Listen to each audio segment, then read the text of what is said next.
Hey everyone, it's Emily, and this is day 4 of Tag Week. I was gonna do the book cover tag, but I couldn't find who tagged me in it.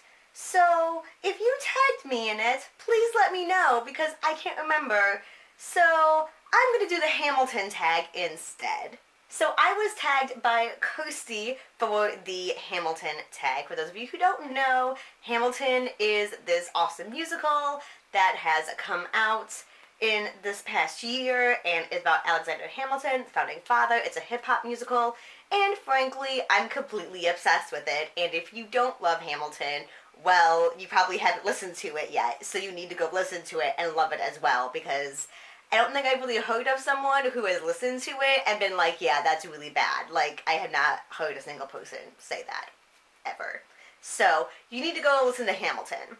And I kind of feel dumb because apparently yesterday, January 11th, was Alexander Hamilton's birthday. So I should have done my research and thought ahead and done this video yesterday, but I'm doing it today, so what can you do? Question 1. The room where it happens. A book world you would put yourself in. Now, I was thinking about this question, and frankly, there aren't a whole lot of worlds I would really want to be in other than Hogwarts or the Night Circus, and I don't want to say those because that's pretty typical of me. And all the other worlds I was thinking of that are kind of cool, really, really awful things happen to people. Like, you think about it, and I'm all, that's cool to read about. I don't know if I actually want to live there. So I'm going to go with Harry Dresden's Chicago from the Dresden Files. 1, because it's Chicago and therefore it's already superior to other places. And 2, it's pretty much like our world now. And 3, the only difference is that there's supernatural stuff and Harry Dresden. And so I think that'd be pretty awesome to team up with him and kind of help fight off the bad guys. Number 2, the Schuyler sisters.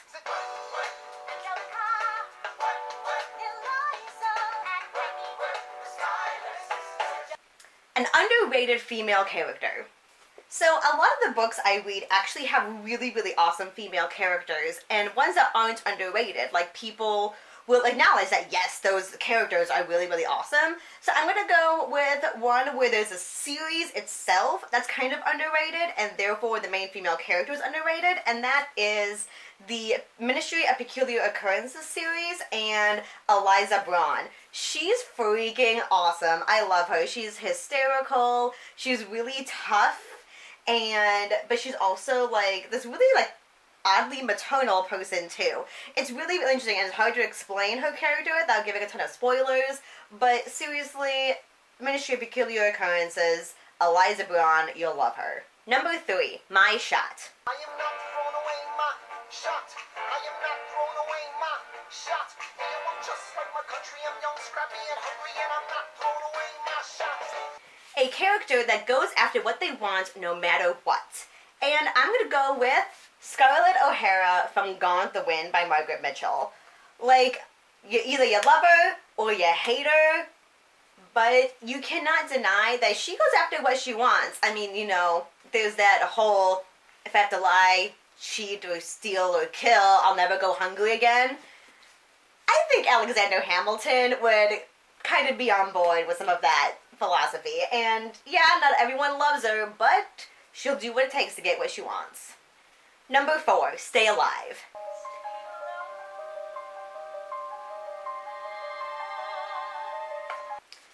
A character you wish was still alive. And if you have not read the Throne of Glass series and you don't want spoilers, just skip to the next question. But if you've read this book, you know what I mean. Number 5, Burn. You have torn it all apart, I'm watching it burn.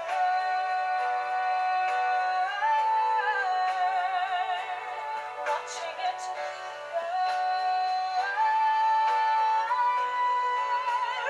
The most heartbreaking end to a relationship you've ever read.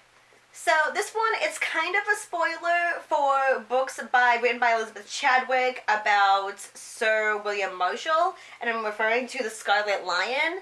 So if you haven't read those books and you want to, you could skip this one if you want to. It's kind of a spoiler, kind of not. But this is the second, I guess the second half of The Greatest Night, although each book kind of stands alone. But this is about Sir William Marshall, and he's a historical figure, but this is a novel about him. And it's about his life, and so, since this book is the second half of his life, he dies. So the Scarlet Lion goes into William's relationship with his wife Isabel a lot, and it's really cool to see their relationship, and they had like a really interesting relationship, especially for this time period in history. And the relationship didn't end badly, because they were married until the day he died, and it was really, really great. But I just remember being so heartbroken at the end of this book because he had made himself a mason at the very end of his life. And so when he died, he wasn't allowed to be touched by a woman. And, like, not that, like, she won't, like, touch him, but, like, you know, she couldn't, like, hold his hand or hug him or, like, lay with him as he was dying. And you just didn't want to see them end because their relationship was just so great and so solid, especially for this time period. And it was just really, really heartbreaking to see that end. Number 6, You'll Be Back. You'll be back, time will tell. You remember that I served you well. Oceans rise, empires fall. We have seen each other through it all.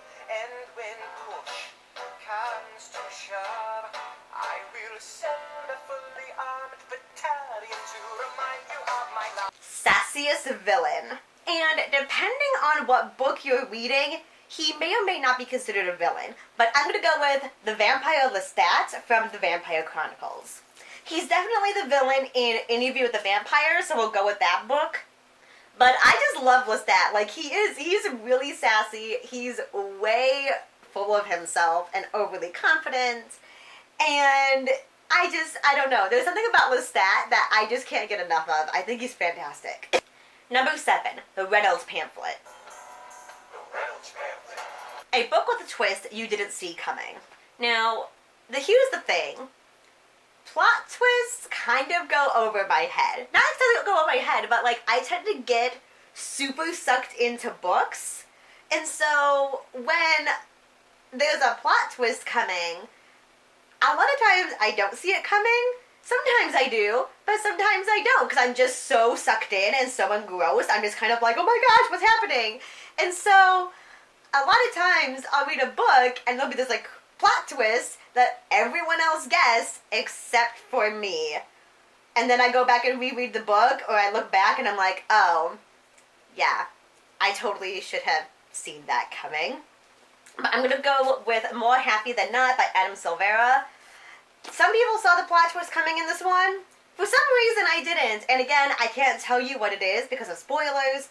But there's definitely a little twist in here that I was like, what? And then it kind of broke my heart.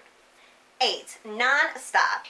Man, the man is non-stop. A book series you marathoned. I know I've said this one a million times, and I'm really thinking I need to start banning this series also from my tag video, because I feel like I'm talking about it a lot, but the Hunger Games trilogy by Suzanne Collins, I read this trilogy in a week, and it was crazy and intense, and yeah. Number 9, Satisfied. And the hope that you provide.